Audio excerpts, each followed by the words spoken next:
We have been deceived again. The present is very grim.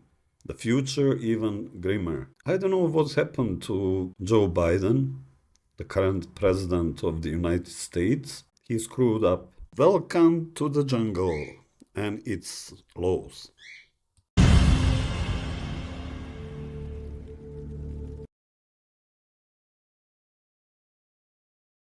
I have to tell you painful truth. We have been deceived again by mainstream media, which diverted our attention from one thing to another. We all hooked up to massive protests of students in the United States. Okay, yeah, I also bought it. And yes, I reported about those events, and I was happy that Jewish students and professors joined universal calls for peace and participated in those protests. Unfortunately, many of them have been arrested. It's interesting that all this fuss about student protests actually diverted our attention from very serious issue, more serious issue. Few days ago in Khan Yunis, in Gaza Strip, mass graves have been discovered, and it indicates that in those mass graves have been found hundreds of people, including children, and no mainstream media actually paid enough attention to that event. I'm repeating like a parrot for a few months about collapse of international humanitarian laws, United Nations Security Council, all legal norms, all ethical norms, thanks to and only thanks to superpowers, which find themselves excluded from the international rules of the game. Now I will show you a short summary of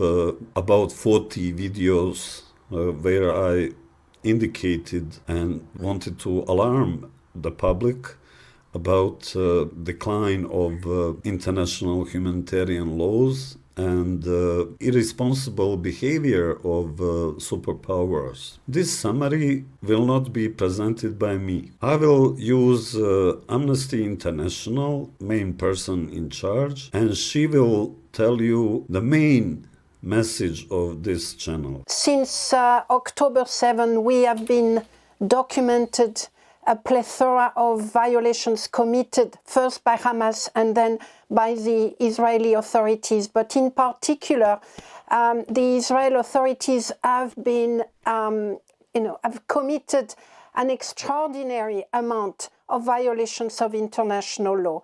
The indiscriminate and targeted bombing of civilians. We know now that there is at least 30,000 of them that have been killed. 70% of the infrastructure of Gaza have been destroyed. I'm talking civilian infrastructures, schools, hospitals, cemeteries, cultural institutions.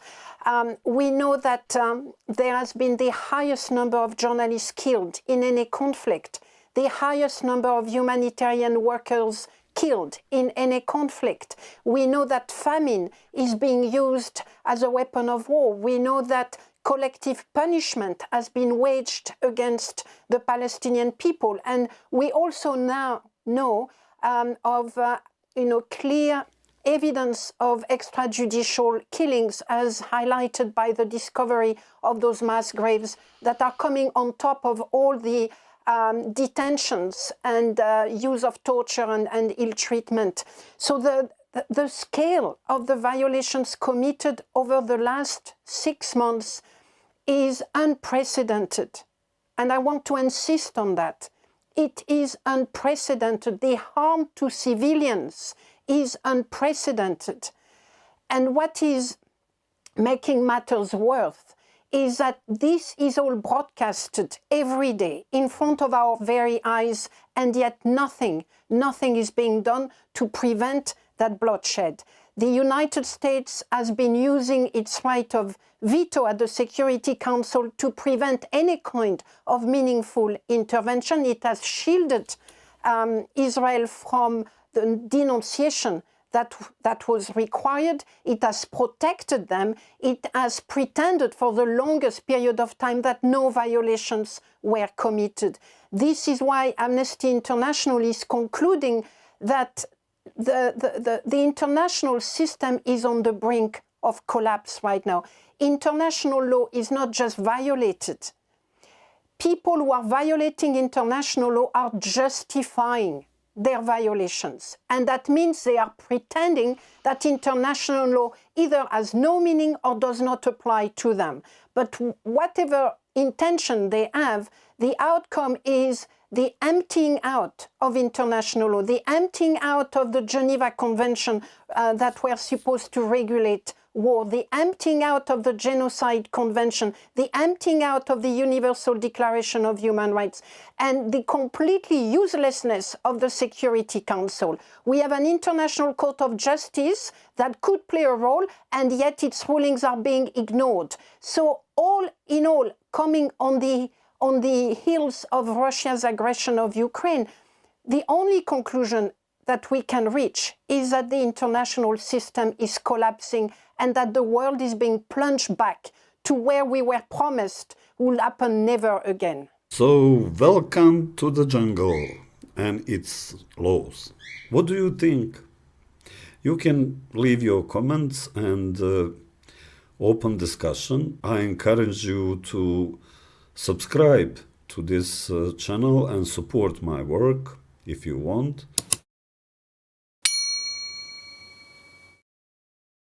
Touch at multiple levels with the Israeli government. We want answers. We want to understand exactly what happened. You've seen some public commentary from the IDF on that, but we want to know the specifics of what the circumstances of this were, and we want to see this thoroughly and transparently investigated so that the whole world can have a comprehensive answer, and we, the United States, can as well. Amnesty International and others have been calling for those investigations for a very long time. The journalist that was speaking before me pointed out that those investigations have been called on since 2014 and nothing has ever happened. You cannot rely on the Israeli authorities to deliver any kind of meaningful investigation. Right now, no one can enter Gaza. No one can provide the expertise required for this investigation. We have mass graves. People are looking, and that's absolutely humane, are looking for their loved one, which means that the crime scene itself is going to be meaningless within a few hours or a few days. There are absolutely nobody there who can protect the crime scene, who can provide the necessary expertise so that at least we have a sense of how people died, when did they die, and the kind of violation that have been perpetrated against them.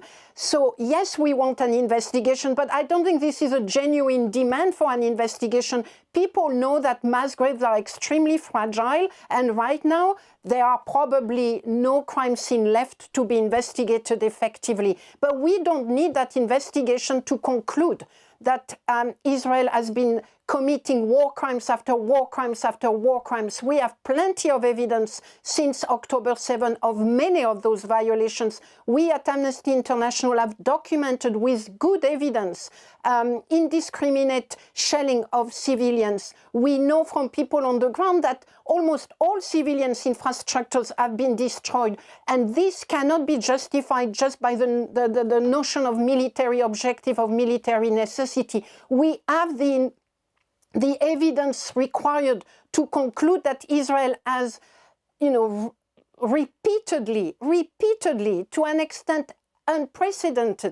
unprecedented extent, violated international law. It is now time for the United States, more than time, it's too late in fact, for the United States to take a stand, to denounce Israel's violations, to stop arming Israel, because that's what they are still doing, and to do everything in their power to put an end to this bloodshed, to the killings of the Palestinians that we are all witnessing, that we are all made to witness.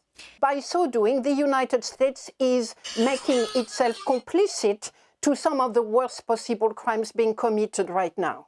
I don't know what happened to Joe Biden, the current president of the United States. He screwed up. I remember him from 90s when the war was unraveling in Bosnia and Herzegovina. I remember Joe Biden was one of the few, the most vocal advocates against genocide in Bosnia, and I'm still grateful to him for his support, but I cannot imagine that he totally changed into somebody who deliberately supports genocide in another part of the world. So basically he blew up, he screwed up, and those who think that Donald Trump would be better,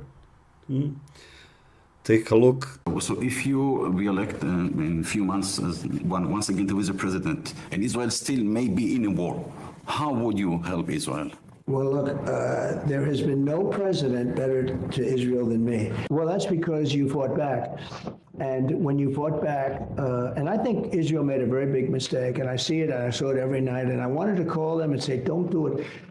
It would say the Israeli Defense Ministry or a tag would be on these photos and shots, I mean, moving shots of bombs being dropped into buildings in Gaza.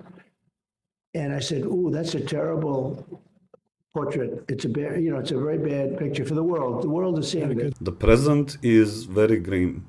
The future even grimmer. Superpowers show us that we should not rely on international justice because it's just a letter on the paper. As of the next video, I will focus more on security because we all need more security. Peacemaking seems to be dead because who is going to stand for peace and stay alive?